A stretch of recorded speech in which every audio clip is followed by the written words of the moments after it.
গতকালকে ঘটে যাওয়া ভূমিকম্পের ভয়াবহতার আতঙ্ক এখনও কেটে উঠতে পারেনি নরসিংদী জেলার মানুষরা। অনেকে ভয়ে আতঙ্কে রাত্রি পার করতে হয়েছে, আবারও এই ভয়াবহতার মুখে পড়তে হবে ভেবে। এদিকে জেলার নতুন কিছু স্থানে দেখা দিয়েছে ভূমিকম্পের ফাটল। গতকাল ভূমিকম্পে ভবন হেলে পড়াসহ বহু ভবনে দেখা দিয়েছে ফাটল।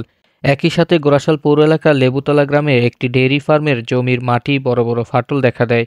এছাড়া পলাশ রেসিডেন্সিয়াল মডেল কলেজের প্রধান ফটকের সামনে মাটির বড় বড় ফাটল দেখা দেয়।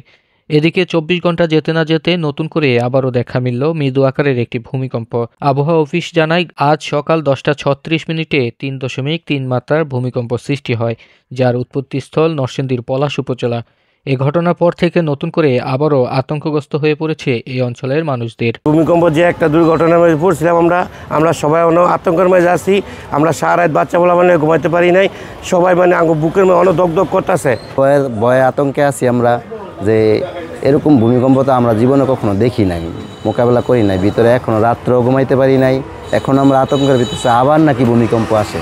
এখনো এই আতঙ্ক আমাদের মধ্যে ভুগতেছে যে আমাদের যেই কনস্ট্রাকশন আছে এগুলো তো খুবই খারাপ অবস্থায় আছে, ভেঙে গেছে, ফেটে গেছে। আবার যদি কোনো রকম ভূমিকম্প হয় তাহলে আমাদের কি অবস্থা হবে একমাত্র আল্লাহ পাকই ভালো জানে।